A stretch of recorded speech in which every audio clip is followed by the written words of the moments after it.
आइए आइए आइए। Good afternoon sir. नमस्कार नमस्कार, बैठिए बैठिए Thank you, बैठिए बैठिए। आपका नाम है दीपक कुमार? Yes sir. ठीक है। आपकी उम्र क्या है दीपक? सर 23। 23 ईयर्स के हैं आप। बहुत बढ़िया। अटेम्प्ट कौन सा है ये? सर दूसरा अटेम्प्ट। गुड।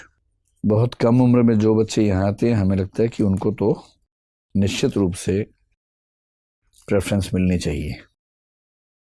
अभी आपसे बात करके देखते हैं। 10 राज्यों में पूरे देश को बांटना है। आपके अनुसार ये 10 राज्य अब क्या होंगे? अभी हम जानते हैं कि पहले भाषा के आधार पर बनाए गए, फिर संस्कृति के आधार पर बनाए गए, अलग अलग विकास के आधार पर बनाए गए। अब इतने ज़्यादा हो गए हैं, उसकी कोई औचित्य नहीं है क्योंकि कम्युनिकेशन बढ़ गया है। अब उतने दूर दूर की परेशानी नहीं है। 10 राज्यों में बनाना है। बताइए ये राज्य क्या होंगे? सर वर्तमान समय को देखते हुए तो राज्य का एक जो संकुचन है वो किया नहीं जाना चाहिए। अगर लेकिन फिर भी मुझे मौका मिलता है, अगर मुझे ऐसी शक्तियाँ मिलती हैं कि मुझे सभी पूरा राज्य नक्शा दोबारा से रीड्रॉ करना है। बताइए क्या कर रहे हैं? तो सर मैं भौगोलिक आधार पर राज्यों का विभाजन कर सकता हूँ सर। Very good. जो मध्य भारत, जो उत्तर के गंगा के मैदानी भाग हैं, उनको एक राज्य में कर दिया। एक हो गया गेंजेटिक प्लेन्स। Yes sir. ठीक है। और दूसरा सर जो डेक्कन्स के इलाके हैं, जो प्लेट्यू इलाका है, उसे एक स्टेट में कर सकते हैं सर। थर्ड सर पठारी राज्य हो गया। हाँ सर। थर्ड सर जो हिमालयी राज्य हैं उन्हें एक तरफ कर दिया जा सकता है। और जो नॉर्थ ईस्ट के राज्य हैं, जो छोटी पहाड़ियाँ हैं, उन्हें सर एक राज्य में पिरो दिया जा सकता है। ठीक है। और सर उसी के अंतर्गत जो राज्य का विभाजन है, जो विभिन्न संस्कृतियों के एक छिटपुट तरीके से हम कर सकते हैं, ताकि राज्यों की संख्या बढ़ाने से जो केंद्रीकरण है वो हावी न हो, एक विकेंद्रीकृत स्वरूप सामने आ सके सर। चलिए कोई बात नहीं। रावण के कुछ नैतिक मूल्यों के बारे में बताएंगे जिसको जीवन में अपनाना चाहिए? सर रावण ने भले ही एक स्त्री का हरण किया, लेकिन बिना उसकी अनुमति के उसे छुआ तक नहीं। ये उसका नैतिक मूल्य का सबसे बड़ा उदाहरण है सर। जो कि अपहरण कर लो, छुओ मत। नहीं, एक उसको अगर उसका वश चलता तो वो अपहरण करके कुछ बलपूर्वक कार्य भी कर सकता था, लेकिन उसने अपने संयम को दिखाया। तो इतना ही नैतिक था तो उसको पूछकर ही ले जाना चाहिए था कि चलना चाहती हो कि नहीं? जी सर, जरूर ऐसा करना चाहिए था। कुछ और? दूसरा सर, जो एक उसे ज्ञानी माना जाता है, एक वो भी सर कहा जा सकता है अच्छा। सर इस तरह में। ठीक है। ये गोंड भाषा जो होती है ये किस परिवार की है? मतलब ह्यूमनाइड के बारे में सर, शायद ऑस्ट्रोलाइड है सर। ऑस्ट्रोलाइड है, द्रविडियन है, आर्यन है, किस परिवार की भाषा है? कैसा लगा आपको इंटरव्यू देके? सर एवरेज रहा सर। एवरेज रहा? यस। अब जैसे एवरेज रहा, ये खुशी की बात तो है नहीं, दुख की बात है, लेकिन आप इस पर मुस्कुरा रहे हैं। क्यों मुस्कुरा रहे हैं इस पर आप? सर अच्छा लग रहा है सर ऐसे इंटरव्यू देखे, बट रिजल्ट शायद एवरेज रहा। आपको क्या किसी ने सलाह दी है कि मुस्कुराना है बहुत ज़्यादा इंटरव्यू में? नहीं सर, ये प्रकृति है सर मेरी। थोड़ा सा नियंत्रण कीजिए। देखो, आपकी एंट्री बहुत अच्छी है, आपकी ड्रेस बहुत ही शानदार है, बहुत सुंदर आप दिख रहे हैं, कहीं कोई समस्या नहीं है। हो सके तो सॉक्स चेंज कर लीजिएगा, ब्लैक पहन लीजिएगा। देखो दीपक, आप ना जिन प्रश्न के उत्तर आपको आते हैं, फैक्चुअल वाले प्रश्न, उसमें तो आप बहुत बढ़िया जवाब दे रहे हैं। जहाँ नहीं आते हैं वहाँ आप सॉरी बोल रहे हैं। सॉरी आपका, मुझे ऐसा लग रहा है कि ठीक है, बस थोड़ा सा गति कम कर दीजिए। प्रश्न सुनते खटाक से सॉरी बोलते हैं, लगता है कि आप सॉरी ही तैयार करके आए थे कि बोल के दिखा दूंगा सॉरी, ऐसा ना लगे। बस है ना, थोड़ा सा गैप लेके ये लगे कि आप कोशिश कर रहे हैं याद करने की, फिर सॉरी बोल रहे हैं। ठीक, अदरवाइज सॉरी आपका ठीक है। तीसरा है कि आप जो कहते हैं कि मैं अनुमान लगा सकता हूँ, वो मुझे अच्छा लगा कि मैं जहाँ नहीं आता आप कह रहे कि सर मैं अनुमान लगा सकता हूँ, तो आप अच्छा लगा रहे। बेशक अनुमान गलत हो जाए, जब कह दिए कि अनुमान है, गलत हो गया तो कोई दिक्कत है ही नहीं, आप अच्छे तरीके से कर रहे हैं। अच्छा, एक अच्छी बात ये भी है कि एक इमेजिनेटिव सवाल सर ने पूछा, कुकिंग, मान लीजिए अगर आपका जीवन ऐसा है तो आप क्या हैं, मसाला क्या है, वो आपने बड़ा अच्छा जवाब दिया, जिसका मतलब है कि सोचने की क्षमता आपकी अच्छी है। क्या आपको इस क्वेश्चन का पहले से आइडिया था? नहीं सर, तुरंत बनाया सर। ठीक है, तो अच्छा बनाया।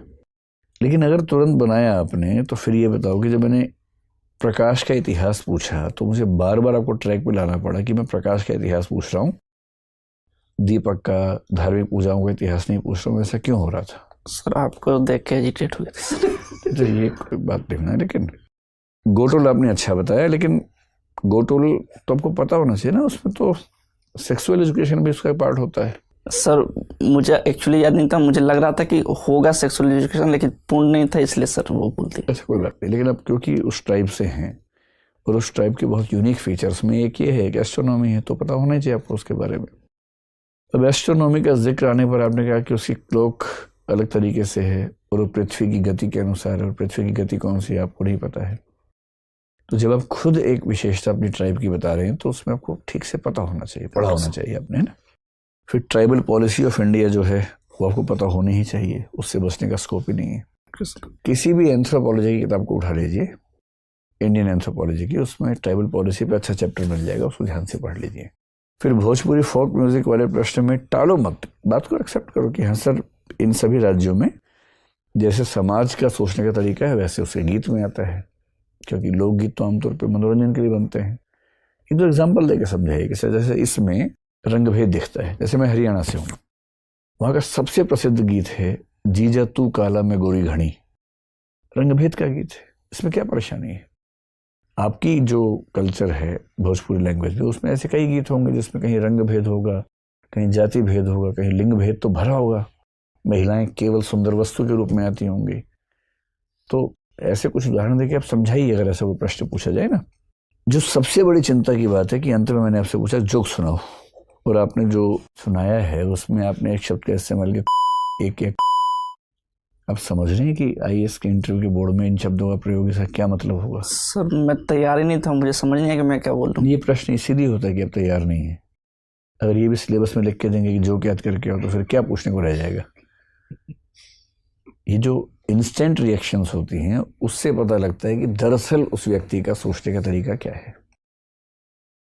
तो इससे अच्छा था बोलते सर मैं भी याद नहीं कर पा रहा हूँ। ये तो मैंने बीच में रोक दिया, वरना आप अभी 2-3 और मुहावरे बीच में लेके आते है ना। मुझे लगा कि मैं गरिमा का ध्यान रखूं पूरे बोर्ड की। तो भाई ऐसे शब्दों का इस्तेमाल मतलब करना तो बाहर भी नहीं चाहिए, लेकिन बोर्ड में तो नहीं करना है। ठीक है। और पूरे इंटरव्यू का सार ये है, मुस्कुराओ कम। अब जैसे एकदम ठीक हो, जितना मुस्कुराना चाहिए वहां मुस्कुराओ, जहां मुस्कुराने की बात हो। वरना क्या होता है कि चुभता है। तो ये आपसे सीरियस सवाल पूछ रहे हैं और आप सुनते हुए मुस्कुरा रहे हैं, तो ऐसा लगता है कि आप इस भाव से देख रहे हैं कि हाँ पूछ ले, क्या पूछेगा, बहुत देखे तेरे जैसे मैंने, ये भाव आता है मन में। तो वहां मुस्कुराहट चुभती है, उससे बचिए। बाकी अच्छी बात है कि आपकी एज कम है, कॉन्फिडेंस आप में ज़बरदस्त है, दिखते स्मार्ट हो। मेरा अनुमान है कि आपकी रेंज तो है बहुत शानदार। मुस्कुराओगे कम, डरोगे नहीं, इमेजिनेटिव किस्म के प्रश्नों पर अच्छा जवाब ज़रूर दोगे, भाषा ठीक रखोगे, तो प्रॉपर आईएएस से नीचे कुछ नहीं मिलेगा। आपके और आपके आईएएस बनने के बीच में एक ही व्यक्ति है बस, वो आप ही हैं। ठीक है, डरो मत। ये जोक यहाँ सुन लिया अच्छा हुआ ना, कल को वहां सुनते इसका पूरा पर्पस यही है ना कि यहाँ वो गलतियां पकड़ में आ जाए जो वहां नहीं होनी चाहिए। तो मेन काम मुस्कुराहट कम रखनी है, ऐसी भाषा का इस्तेमाल नहीं करना है। जो पूछें टू द पॉइंट वही बताइए, घूमिए मत दाएं बाएं। और नॉलेज आपकी ठीक है, बस ट्राइबल एस्पेक्ट में थोड़ा सा पढ़ लीजिए, बाकी सब ठीक है एकदम। ठीक है, all the best. Thank you sir. IAS बन के ही लौटना। Okay sir.